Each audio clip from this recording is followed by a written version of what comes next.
अस्सलामुअलैकुम। हमारे programme news मार्च में आप सबको खुशामदीद, वेलकम, जी आया हूँ, नमस्ते, सत श्री अकाल। खाने आज़म मेरा मतलब है एक्स वज़ीर आज़म इमरान खान साहब का लॉन्ग मार्च तो पाकिस्तान की सोई कौम को नहीं जगा सका, मगर हमारा ये व्लॉग आपको जागने के लिए सोचने पर ज़रूर मजबूर कर देगा। यूं तो मक्कारी, अय्यारी और साजिशी टोले ने सच को कहीं बहुत दूर दफन कर दिया है, मगर हम आपके लिए उस सच को खोज कर निकालेंगे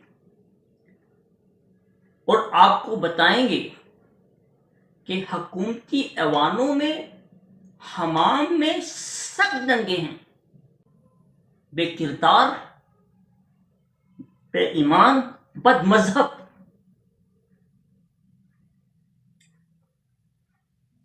कोई ऐसा नहीं है कि जिसे हम आइडियल कह सकें। एक लीडर होता है ना, वो किसी कौम के लिए बहुत अहम होता है। आने वाली नस्लें उसकी पैरवी करती हैं, उसके पीछे चलती हैं, तो कामयाबी मंजिल तक पहुंचती हैं। मगर आज हमें यही पता नहीं चल रहा कि हम किसके पीछे चलें, कौन है जो हमें सीधे राह पे लेके चलेगा। धुंध, अंधेरा, कुछ नजर नहीं आ रहा। इस अंधेरे को हटाने के लिए सच की रोशनी की जरूरत है, और वही सच हम आपके लिए रोज लेकर आएंगे। और लोगों की कहे हुई बातें और अमाल के बेबाक तज्जिए हम रोज 3 बार आपके पास लेके आएंगे इंशाअल्लाह। मक्कारी, अय्यारी और साजिशी टोलों ने यूं तो सच को बहुत दूर किसी गहरी खाई में दफन कर दिया है, मगर हम आपके लिए उस सच को खोज कर लाएंगे, झूठ को आपके सामने नंगा करेंगे और सच को इज्जत देंगे। ये वो इज्जत नहीं जो नारों के जरिए वोट को देने की कोशिश की जा रही है। वोट को इज्जत दो, वोट को इज्जत दो। बंदा पूछे, जिस वोट को हुकूमती ऐवानों और अपोजिशन की दुकानों पर सरेआम रेप किया जाता है, उस वोट को इज्जत कैसे मिल सकती है? हाँ, इस वोट के जरिए इक्तदार में आकर सिर्फ अपने ऊपर बने हुए केसेस खत्म करवाए जा सकते हैं। अगर कोई कानून हमारी राह की रुकावट बने, कोई लॉ हमारे आड़े आए, तो उस लॉ को बदला जा सकता है। जैसे नैब ऑर्डिनेंस का लॉ या तोशाखाना का कानून। वैसे तो ये जो लॉ है ना, मुझे सिर्फ लॉ लगता है। लॉ लेकर आ, कुछ ले आ तो कानून तुम्हारा। मुझे एक बात याद आ गई। हमारे इलाके के एक एमएलए साहब हैं, वो लाहौर में उन्होंने अपनी एक कोठी बनाई।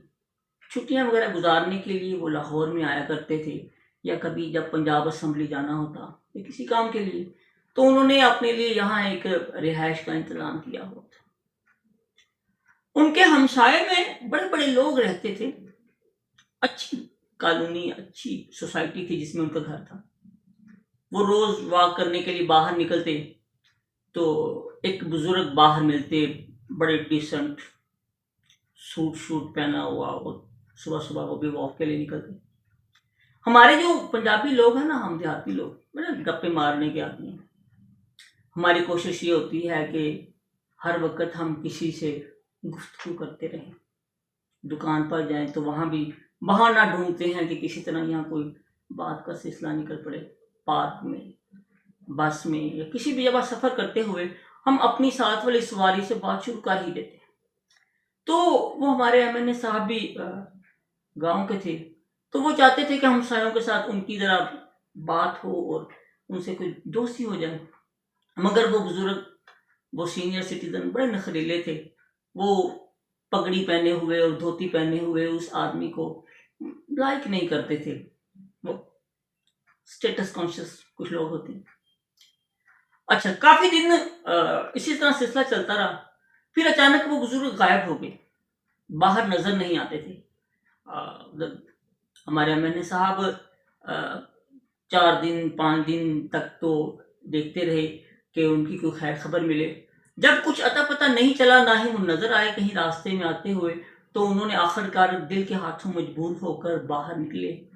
अपने हमसायों का दरवाजा खटखटाया, उनकी डोर बेल बजाई, तो अंदर से एक मुलाजिम आया।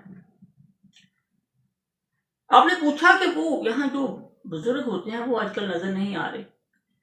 तो उन्होंने कहा कि यार वो कुछ मुलाजिम ने कहा कि वो सेठ साहब किसी परेशानी में उलझे हुए हैं। तो एमएनए साहब ने कहा कि उनको बताएं, अगर हल हो सकता है तो कुछ मैं करने की कोशिश करता हूँ, हर परेशानी हल होने के लिए होती है। उनके इंसिस्ट करने पे मुलाजिम गया। थोड़ी देर बाद वो शख्स बाहर आया। सामने वो धोती पहने हुए और पगड़ी पहने हुए एक शख्स को देख के, जो उनको राह चलते हुए पसंद नहीं था, उससे अपने घर में देखकर नागवारी का एहसास हुआ। लेकिन बहरहाल घर आया मेहमान था, उससे पूछा मिले। तो एमएनए साहब ने पूछा कभी क्या मसला है आपको। तो उसने कहा कि मेरे बेटे से कत्ल हो गया है। मैंने बड़ी अप्रोच की है, बड़ी कोशिश की है, मगर मामला हल नहीं हो रहा। पॉसिबल है कि इस पेशी पे मेरे बेटे को सजा हो जाए। एमएनए साहब हंसे। उन्होंने कहा कि आपके पास पैसा है, आप अपनी दौलत की कुर्बानी देकर बेटे को बचा सकते हैं। तो उसने कहा कभी पहले मेरी जान ले लो, मुझे बेटे से बढ़कर क्या चीज हो सकती है। तो एमएनए साहब ने कहा कि ठीक है, आप मुझे इतनी अमाउंट का इंतजाम करो, मैं कोशिश करता हूँ।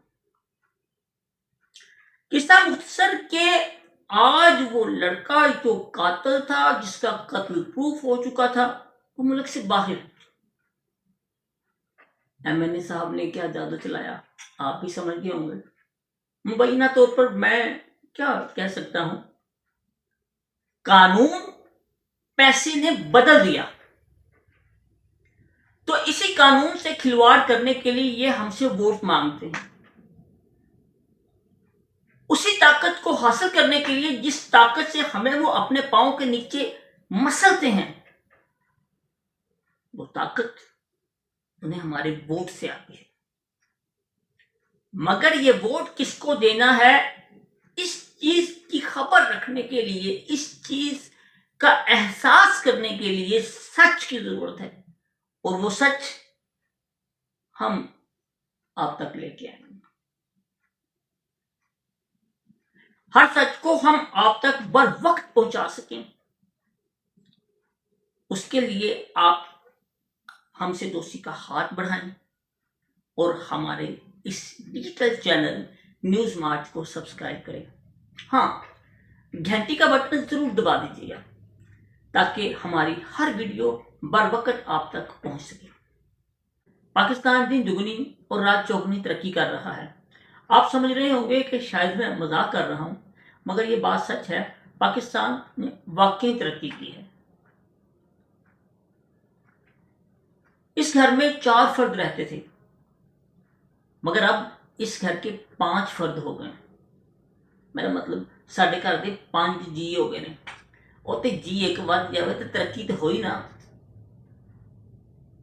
बस समझ मुझे इस बात की नहीं आती कि जिस वफाक से 4 सूबों का इंतजाम नहीं चल रहा था, उसके कमजोर कंधों पर 5वें सूबे का वजन रखने की जरूरत क्या थी। नया सूबा, नया वजीर आला, नए वजीर, नए मशीर और नए इदारे, और उनके इंतजाम चलाने के लिए एक बहुत बड़ा फंड तो पहले हुकूमत के पास नहीं है। उनके पास अपने मुलाजमीन के लिए तनख्वाहें देने के लिए पैसे नहीं है, मगर एक 5वां सूबा बना दिया गया।